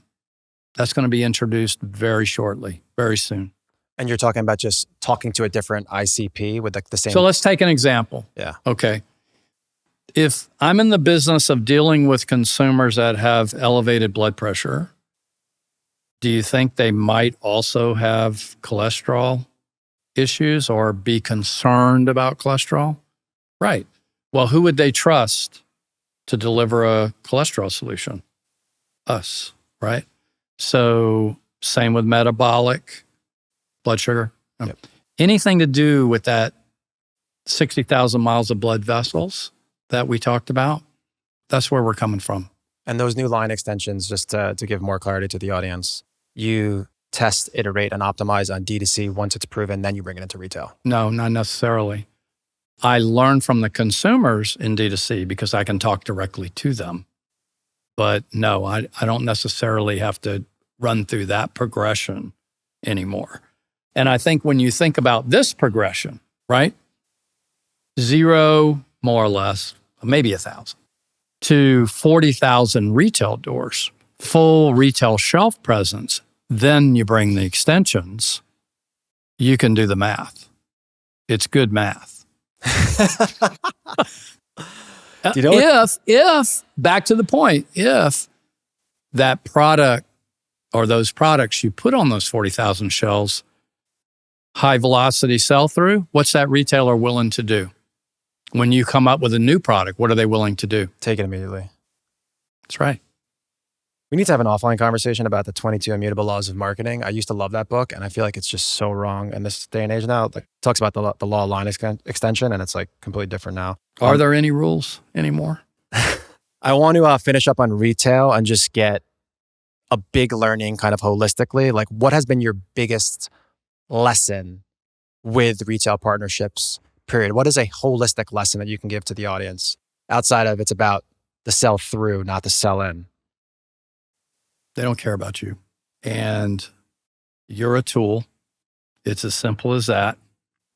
And you're only as good as yesterday's sell through. So I think at the end of the day, if you have a strategy, if you are able to convey that strategy, they'll listen to your 2 or 3 PowerPoint slides, but they don't care. They don't care. And it's the buyers, those retail buyers have almost unlimited power to control your destiny, right? So again, I'm just going to repeat what I already said. The only thing that matters and the only way you can ever gain true power in a retail relationship is high velocity sell through. That's it. Don't fall in love with your own story. Fall in love with your own sell through velocity. It's not about Walmart having the power. It's about that one individual human. That buyer controls your existence, guys. They control your existence, your life. If they want to go to an $800 dinner, go to an $800 dinner. They literally could do anything they want. They have all the leverage, and it's always that one person. It's so crazy. Do you know, Mark, that it is the strangest scenario in all of business? I think, right? Is that a junior level, maybe, buyer has that kind of power and control? Name another area where someone at that level would have that level of power and control. I don't think you can name one. And I joke all the time, they'll never know, and they probably don't listen to this, but it's just that one human's subjective opinion on how they woke up this morning. Maybe they like me, maybe they don't. And they literally control your destiny. So guys, make sure you're super, super tactical. You should probably listen to the Robert Greene 48 Laws of Power episode on how you approach that individual human. Because it's not about Walmart, it's about who is that buyer. Well, here's how I approach it. Yeah, let's hear it. Okay. Here's my rank on Amazon. Here's how I sold through at these 3 retailers. That's it. Because that's all they care about. That's your approach. You can't go in there, especially if you're talking mass, right? You might be able to do that in specialty. But if you're going to go in mass, man, you better have the proof that you've got the mojo and that you're going to produce sales. That, in fact, think about it this way. I think they want lower risk. They know that the failure rate of products off the retail shelf is pretty high. Yeah. So how do they win? How do they succeed? How do they get promoted? Well, by managing risk and optimizing opportunities. So when you go in there to talk about your stuff, talk about risk. Hey, I'm offering you something that is very low risk because look where we are on Amazon velocity and look where we are at these other 2 retailers. Love that. Great advice. Yep. I want to dive a little bit more into just some key things on financial management. If you were offline for a full week, no phone, and you only got 3 numbers from your CFO, president, CEO, whoever it is, what are those 3 numbers? So certainly what were sales? I mean, sales puts oxygen in your lungs, right? So you have to have sales. Cash balance and cash balance. Not EBITDA or contribution margin? You said I was gone for a couple of weeks, right? Wow. Under that. I can interpolate because I know the starting point and the ending point. Yeah. I can interpolate what EBITDA is from cash because I know that, and you should as a CEO, you should know the mechanisms of action and the interworkings of those. But I want to know my cash balance. As far as that goes, I think understanding and knowing as a CEO to not get overly crazy if something doesn't do good for a day, for a weekend, for a week. What are the lens in which you look at through? Are you allowing stuff to breathe for what? Is it a month? Is it 2 weeks? When do you get on your team for not hitting the numbers? A month. There was a day when it was a day. I mean, when the company was this big, it was every single day. But today it's a month. I do an MBR every month. What's an MBR? It's like a QBR except done monthly. You know what a QBR is, right? Business review, quarterly business review. There's a formality to it. I provide them with a template, right? So that I get a consistent application across the entire business. But I do MBRs. Most businesses do QBRs. I do MBRs because I think month is frequent enough. QBR is too infrequent. 4 times a year isn't enough. I want you to give me one more metric though. So you have revenue, right. You have cash. You want me to give you another one? I want you to give me one more, just because you're a wise man. Inventory. Here. Inventory is the work of the devil. I'm single unit dropship. It's a blessing. It's the work of the devil. Too much. Inventory is the work of the devil. And my business is the work of the devil because it expires. Oh, right? Wow. It expires. So you have a life. What is the shelf life? 2 years. In some cases less. I mean, it just depends on the product and the format, right? So chews and liquids, and they have different. In the computer business, like when I was at Dell, it was the work of the devil because you had the product cycles in those days were less than a year long. If you were long on a motherboard or long on a hard drive or long on a random access memory, and it was always something new to replace it, you wrote it down 70 to 80% of its value. So that's where I kind of gained that perspective on inventory. I want to slide into, before we get into this last sprint, I want to move into this partnership with Texas. You signed a massive partnership with them. Let's just give you the floor. What does that deal mean to you and why is it so important? Well, what was most interesting about it, Mark, was that I've been partners with the University of Texas since the very first day that I started the business. In fact, the University of Texas is a shareholder in the company, right? Small, but they're a shareholder in the company. But it was what this partnership with athletics, though, enabled us to do is really make us the Gatorade of the West. I mean, it really, for the very first time, allowed us to go out and talk about it in a way that was broad and reached the masses. by being able to put it out there with the University of Texas Athletics, it's able to say, okay, on a national basis, that people understand that our science is credible. I had no idea. I watched college football and college basketball. Like from a notoriety perspective and a prestige perspective, Texas is up there with like the Yankees and the Cowboys. I had no idea. Wasserman study, 3 highest ranked by recognition sports brands: Olympics, Dallas Cowboys, University of Texas Longhorns. Recently saw an article a couple of weeks ago. I forget if it was Forbes. I think it was Forbes. Valued collegiate athletic programs as if they could be actually valuation, or they could be bought or traded. University of Texas was $500 million higher than the next ranked entity. So I've always known the University of Texas sold the most T-shirts, most, blah, blah, blah, blah. But the trust quotient with the University of Texas is extremely high, and that's what we're amplifying with this partnership. And it's on. If you look at the NCAA passed a rule where for the very first time that these colleges could put corporate logos on their fields, the vast majority of universities that are doing it are putting different corporate logos on different fields. This partnership, because of the way the University of Texas felt about us being Texas-born, we're on every single playing surface. So it's football, volleyball, baseball, basketball, women's track, men's track. I mean, it's every single sport. Deep and narrow. When you're doing partnerships like this, I think the authenticity is there in spades. I mean, I watched a video, that miracle molecule that was word for word from a dietitian or nutritionist from University of Texas. Taking that all kind of out of the picture, the authenticity, which I think is a given, it must be. What are those key integrations that you see value in with a partnership like that? Is it a use case and a case study that the athletics are using it and it's just tried and true and you could sell it elsewhere? Yes. Yeah.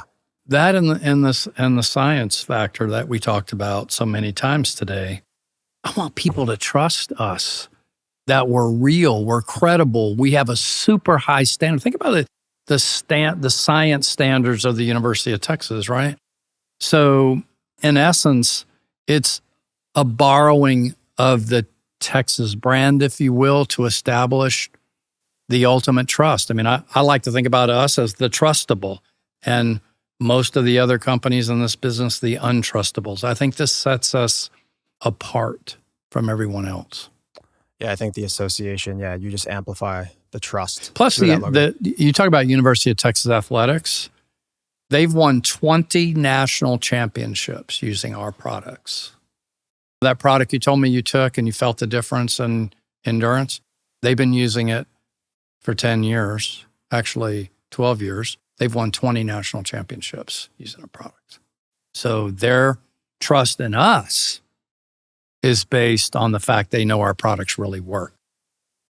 Beat sport, guys. Love it. Mm-hmm. I'm going to fire off a bunch more random questions here. So like a lightning round? It's a lightning round. It's coming. I guess staying on the health and science side, what is one health protocol that every entrepreneur should start today? You got to have an outlet of athletic or physical exercise. My preference has been non-team sport, individual sport, so that you can check 2 boxes. You can check the physical box, and solitude is critical to the human body and the human mind. I paddle by myself. I paddle out in the ocean. I paddle 5 miles out into the ocean. I know people think I'm crazy, right? I mean, out, right?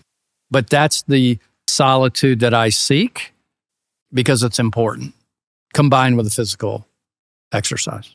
I love that. What's one question you ask yourself before making a big decision? Oh, that's also an easy question, okay?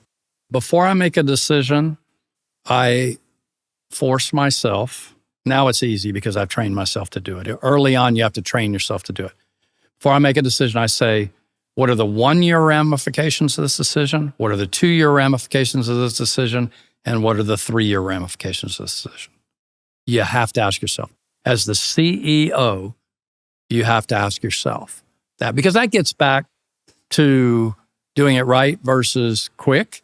It also has everything to do with filtering out making immediate gratification decisions that are wrong versus long-term decisions that are right. Yeah. I have 10 things written on my whiteboard, and one of them, they're just reminders from an awareness perspective, is think long-term. Is just not making any decisions in the short term, just looking at it under a long-term lens. It's hard. You're a pretty introspective guy. I was not always like this. He's laughing over there. Yeah, well, you're pretty self-aware. And I think self-awareness is powerful too. I agree. All right, last 3 questions. Favorite book or podcast, and why? Good to great. Good to great. Good to great. Most of those books are just such a crock, right? Let's face it, right? I mean, they're just a crock. They have maybe you read the whole book and maybe you get a half of one thing out of it, right? And usually the books are written, they have one idea or one valuable idea and they write a whole book around it so they can monetize it. But that book was just chock full from start to finish and I loved it. For people listening, Good to Great, read book. Jim Collins is the author. I'm going to link that down below in the description. Entrepreneur or brand that you want to give flowers to and why? Big spot here. Big spot. Probably Nutrafol. You familiar with Nutrafol? I'm envisioning the logo, but I don't know what they do or what it's a multi-billion-dollar brand now. Is that the white bottle with the blue writing? It's the hair brand, right? Hair growth brand. Natural, right? They offered one of the first alternatives to drugs with, side effects for hair growth. Nutrafol. They run television ads all the time. I got a hair transplant. I highly recommend that guys. I went straight hair transplant. Okay. Anyway, but what multi-billion-dollar brand, and 5 years ago they were probably less than 100 million in revenue. Wow. They were acquired by a big CPG. Last I heard, I think there were I want to say they were 3 billion. I mean, from 100 million to 3 billion in 5 years, that's impressive. And they redefined the category. So I want to give a shout out to Aaron Paul. He's the one that introduced us, Aaron Paul from Paul Street. I got introduced to him from Kent from Neurogum, another great episode. Aaron has been someone that I've been talking to a lot lately. He is you want to talk about curious and adaptability and malleability. We have really, really long, interesting conversations about a lot of stuff. And I feel like that is one cerebral dude. Yeah, he's deep. He's very smart, way ahead of his age curve and experience curve. Think about this too. He knew that we would get along. Like he could have picked he could have picked anybody. And he's like, no. He's like, I got to introduce this guy, Joel. You and him are going to. Oh, interesting. There we go. And we're here. Let's go. How interesting is that? Let's go. Love you, Aaron. Last question. How big can Humann be? Oh, it's $1 billion business. Multi-billion probably. It's just awareness.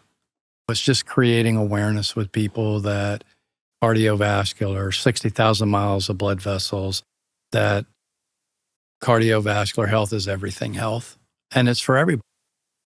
Whether you're 15 or you're 120. It's foundational. That's one of the things, Mark, that I get super excited about, but I also get frustrated about is it's for everyone. It's foundational to your health. There's not a single organ in your body, not a single cell in your body that doesn't function better with more oxygen and better blood flow. And yet most people are on to they're on to a cleanse, or they're on to a natural deodorant, or they're on to this or that, or the latest supplement that's repped by a pro athlete, when they need to just pay attention to the most important function in their body, and that's their cardiovascular system. I hope we can do our part in giving more awareness. Guys, for anybody out here that enjoyed the episode, tell us your favorite part down below. I'm going to give away some of your product. I just started using it. I absolutely love it. Dude, I had an amazing, amazing time. Everybody's going to love this episode. It's been fun here with you today, Mark, and I really appreciate you having me. Oh, man. Appreciate you. Oh, it was awesome. What's up, guys? If you guys got this far in the episode, I would assume that you enjoyed it. If you got any value, it would mean the world if you hit the subscribe button, give it a like, post a comment, tell a friend. We could keep going bigger guests, bigger locations, more value. See you in the next episode.